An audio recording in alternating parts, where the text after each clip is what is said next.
Good evening students, कैसे हो आप सभी। मैं सिद्धांत पवार आदर्श इंग्लिश एरा यूट्यूब चैनल पे आप सभी का वेलकम करता हूँ।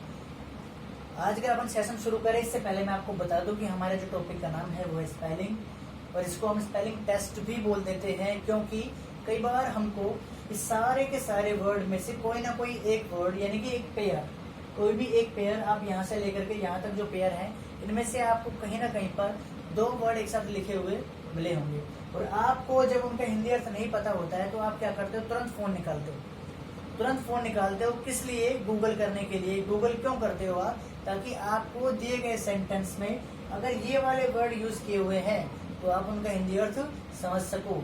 इसीलिए मैंने क्या सोचा कि बड़ी लंबी लंबी क्लासेस लाने से पहले एक छोटा सा बेसिक सा टॉपिक मैं आपके लिए लेकर के आऊँ, जो कि आज ही दोपहर में जब मैं पढ़ रहा था तो मेरा मन किया कि चलो आज अपन ये वाला टॉपिक बना के दिखाते हैं स्टूडेंट्स को, क्योंकि इंडिया में तो अभी कोरोना वायरस चल रहा है, तो कोचिंग्स वगैरह, स्कूल वगैरह, इंस्टीट्यूट वगैरह तो अभी ओपन हो रहे नहीं है।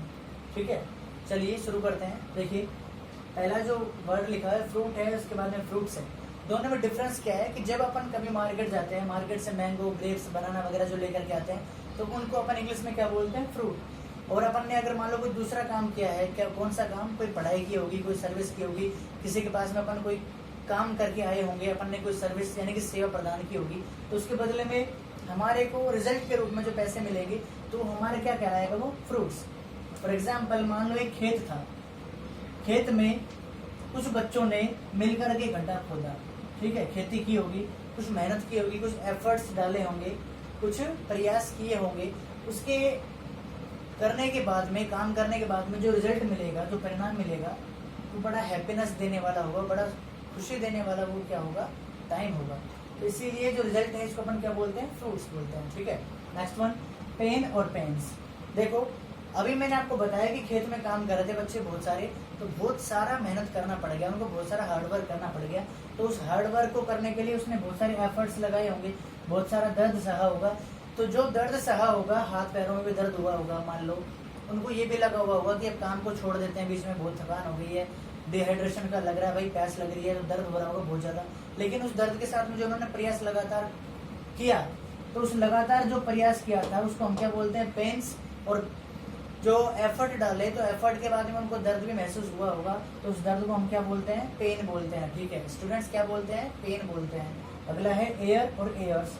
अब देखो, इस खेत में काम करने के बाद में उसने बहुत सारी फसल उगाई, फसल उगा के बहुत सारे उसके पास में पैसे आ गए। अब हम हिंदू लोग क्या करते हैं, हमारे जो देश में बहुत सारे लोग हैं, गांव वाले जो लोग हैं, शहर वाले जो लोग हैं, हर जगह पे रहने वाले, यानी कि हर जाति, धर्म, समुदाय, संप्रदाय, हर जगह के लोग क्या करते हैं, जब उनको बहुत सारे पैसे मिलते हैं तो वो घमंड में आ जाते हैं। ठीक है, इसमें आ जाते हैं, वो घमंड में आ जाते हैं, यानी कि उनको एक प्रकार का एरोगेंस हो जाता है, उनको एक घमंड महसूस होने लग जाता है, उसको हम क्या बोलते हैं? एयर्स। कई बार लोग कहते हैं ये तो बहुत हवा में उड़ने लग गया आजकल, तो उस हवा में उड़ने को ही क्या कहते हैं? एयर्स कहते हैं। इसके ऊपर मैंने वर्ड लिखा है एयर। अब वो जब उड़ेगा तो यानी कि उसके पैर धरती पर टिकेंगे नहीं। गांव की एक लैंग्वेज में कहावत है, इसके तो पैर धरती पर टिक रहे नहीं है। तो यानी कि जब हवा में उड़ेगा, तो हवा में उड़ना तो घमंड हो गया, घमंड को क्या बोलते हैं? एयर्स। और जब वो उड़ेगा तो यानी कि किसी ऊपर की हवा में उड़ेगा वो, तो उस हवा को क्या बोलते हैं? अपन एयर बोलते हैं। ठीक है, नेक्स्ट वन है पेपर और पेपर्स। अब देखो, ये जमीन थी मान लो राम के पास में 5 बीघा जमीन है। ठीक है, अब इस जमीन के जो कागजात हैं वो इससे गुम हो गए, यानी कि इसने उन कागजात को क्या कर दिया? लॉस्ट कर दिया, इससे वो कागज खो गए। और वो जब कागज खो गए तो उन खोए हुए डॉक्यूमेंट्स को हम इंग्लिश में दूसरा नाम क्या बोल सकते हैं? पेपर्स। लेकिन मान लो उस पेपर यानी कि डॉक्यूमेंट्स में कागज के 5 पेज थे मान के चलो, तो प्रत्येक जो कागज है उसको हम क्या बोल सकते हैं? पेपर बोल सकते हैं। ठीक है, नेक्स्ट वन, ग्राउंड और ग्राउंड्स। अब अपन जब खेत की बात कर ही रहे हैं तो खेत की जो धरती है, जो भूमि है, जो पृथ्वी है, तो उसको हम क्या बोल सकते हैं? ग्राउंड बोलते हैं। ये वो ग्राउंड भी हो सकता है जो अपन गेम खेलते हैं, भाई क्रिकेट खेलते हैं, बैडमिंटन खेलते हैं। जैसे मान लो यहाँ पे आपने पिच बनाई होगी, ठीक है, इसके चारों तरफ ग्राउंड भी होगा, आप यहाँ पे खेलते होगे फिल्टर लगा करके, तो इस वाले फील्ड को हम क्या बोल देते हैं? ग्राउंड बोल देते हैं। इसके बाद में एक वर्ड लिखा हुआ है ग्राउंड्स। अब ये नहीं करना है आपको कि इसका आगे प्लूरल बना दिया तो ये ग्राउंड्स हो गया, नहीं। ग्राउंड्स का मतलब होता है रीजन्स और बेस। अब रीजन की जरूरत कहाँ से पड़ गई? देखो, कई बार आपने सुना होगा, फिल्मों में देखते होगे क्या कि कोई भी जो कैदी होता है, जो आरोपी होता है, मुकदमा उसके ऊपर दर्ज किया जाता है। दर्ज किया जाता है, उसके बाद में सबूतों को मांगा जाता है कि क्या सबूत है, किसने ये काम किया है या नहीं किया।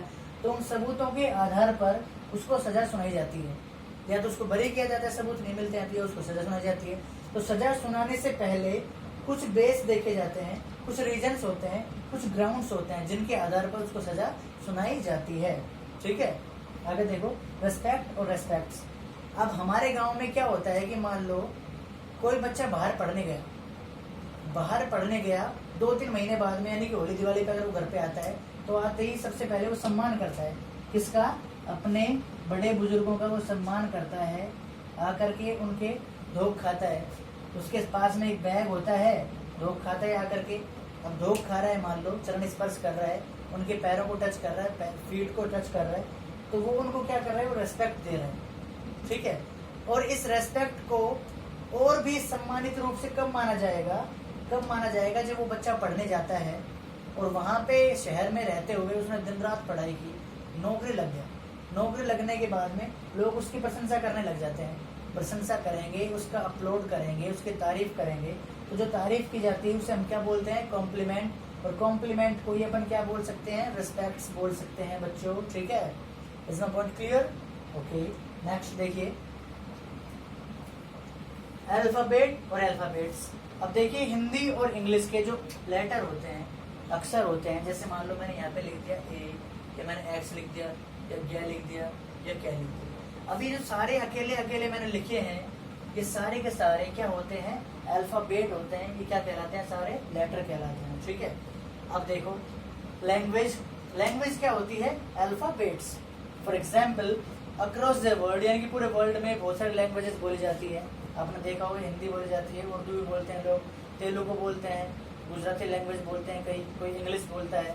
ठीक है, तो ये जो सारी लैंग्वेजेस होती हैं, इनको हम क्या बोल सकते हैं? अल्फाबेट्स बोल सकते हैं। ठीक है, अगला चलिए, विट और वेट्स। अब कोई पर्सन किसी जगह पे जाकर के, यानी कि भीड़ भाड़ वाले इलाके में, जैसे नेता लोग करते हैं ना, कि बहुत बड़ी सभा को संबोधित करते हैं, प्रेस कॉन्फ्रेंस बुलाते हैं, तो उनकी जो एबिलिटी है क्या करने के लिए? एबिलिटी टू स्पीक, यानी कि बोल पाने की उनकी जो क्षमता है, जो उनकी योग्यता है, वो क्या कहलाती है? विट कहलाती है। ठीक है, अगला देखो, विट्स।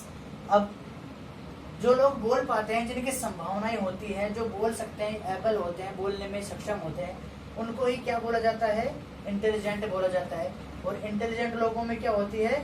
इंटेलिजेंसी होती है। और जब उसकी इंटेलिजेंसी होगी बोलने की, तो उस वाले पर्सन को क्या कह सकते हैं अपन? विट्स में भी कंप्रोमाइज, विट्स में भी उसको डिस्क्राइब कर सकते हैं। अगला देखिए, अर्निंग और अर्निंग्स। अब मैंने मान लो SI की जॉब मैंने ज्वाइन की, RPF सेलेक्टेड हूँ मैं RPF SI में, उसमें मैंने जॉब ज्वाइन की होगी, तो मेरे को इनकम के रूप में मान लो पर मंथ जैसे 50,000 मिलते। ठीक है, 50,000 में से मैं अगर 40,000 को सेव करता हूँ, 10,000 को खर्च करता हूँ, तो जो मेरे 10,000 है वो तो मेरा क्या हो जाएगा? एक्सपेंडिचर हो जाएगा, मेरा खर्चा हो जाएगा। और ये जो 40,000 है, ये मेरा क्या चला जाएगा? सेविंग्स में हो जाएगा। तो यानी कि 40,000 जो मैंने बचाई, वो मेरी क्या हो गई? अर्निंग्स हो गई। और जो मैंने इनकम गेन की, कितने? 50,000, वो मेरी क्या कहलाएगी? इनकम कहलाएगी। ठीक है, क्लियर? अगला देखो, समन, समन्स एंड समन्सेस। देखिए, पहला वर्ड है समन। टू कॉल समवन, जब हम किसी व्यक्ति को बुलाते हैं, जैसे अपन ने भाई बोला कि बाहर मत खेलो, आजकल कोरोना वायरस ज्यादा चल रहा है, तो उसको देखते हुए घर वाले आपको बाहर जाने देते नहीं है, तो आपको बुला लेते हैं। लेकिन अगर आप अकेले को बोलते हैं तो हम क्या कह सकते हैं? समन, टू कॉल समवन। लेकिन ऑफिशियल लैंग्वेज में जैसे कोर्ट का ऑर्डर आता है तो किसी एक को बुलाया जाता है, उसको हम क्या बोल सकते हैं? समन्स, यानी कि order of the court to call, आपको पेशी के लिए बुलाया जाए। इन सारे वर्ड्स को अगर अपन यूज करेंगे तो सारे ऑफिशियल वर्ड हैं, स्पेशली ये दोनों। ठीक है, लेकिन जब कोर्ट से बुलाया जाए और एक से ज्यादा बार बुलाया जाए तो आप क्या यूज करते हो? Someone says. और एक बार बुलाया जाए तो समन। ठीक है, thank you for watching this video.